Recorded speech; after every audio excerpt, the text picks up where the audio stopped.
ইন্নাল কুরআনা ইয়ালকা ইয়াউমাল কিয়ামা সাহিবাল কুরআন। আল্লাহ রাসূল বলছেন যে হিনা ইয়ানশাক্কু আনহু কবরুহ কার রজুলে সাহেব, একজন হাফেজকে কোরআন কিয়ামতের মাঠে স্বাগত জানাবে। যখনই তার কবরটা ফেটে যাবে তখনই কোরআন হাফেজকে স্বাগত জানাবে। সাদা সুন্দর ধবধবে একজন মানুষের মতো কোরআন এসে তাকে স্বাগত জানাবে। কোরআন বলবে, হাল তারিফুনি, হাফেজ সাহেব তুমি কি আমাকে চিনতে পারছো? কবর থেকে ওটা কি চিনতে পারবে? হাল তারিফুনি, হাফেজ সাহেব কি চিনা যায়, আমাকে চিনা যায়?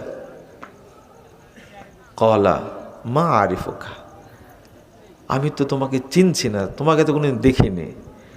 তখন বলবে আনা সাহিবুকাল কোরআন, আমি সেই কোরআন তোমার ঘুমে বাধা দিয়েছি, তোমার আরামে বাধা দিয়েছি, সেই কোরআন।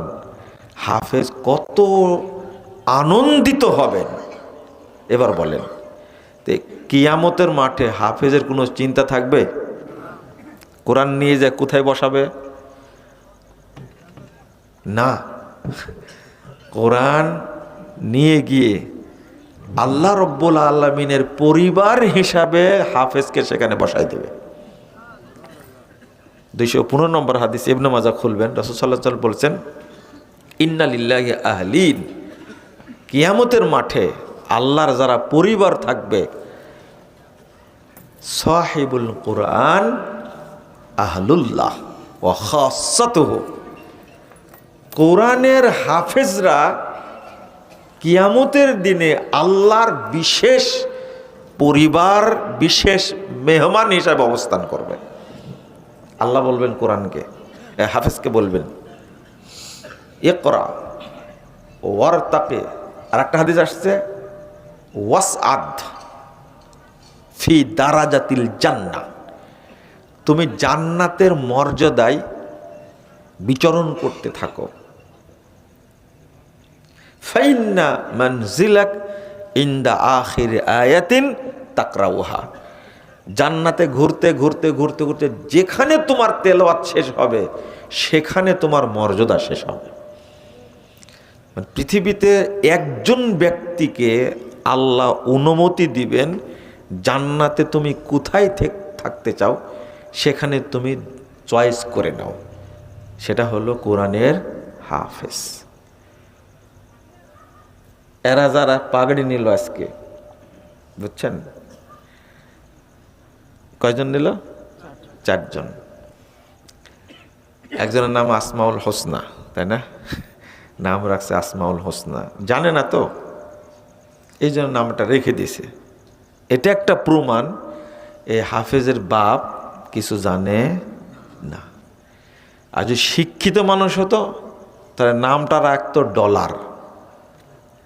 কি রাখতো? না হলে সুমন রাখতো। আপনারা কি বলছেন? না হলে কি নাম জানে, এখন সব কি কি নতুন নাম বের হয়েছে না? তো এদের মধ্যে জিজ্ঞেস করেন, আমি কিন্তু কাউকে চিনিও না জানিও না, এমনি বলছি আপনাদেরকে।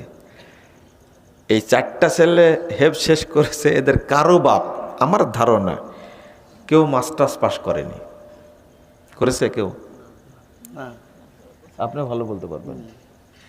এদের মধ্যে একজনও ডাক্তার না, এর বাপ জিজ্ঞেস করেন আছে? আপনি বলতে পারবেন।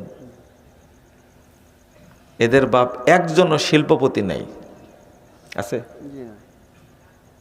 এদের এই 4 জনের বাপ, এদের মধ্যে কেউ কলেজের প্রফেসর নাই, জিজ্ঞেস করেন আছে?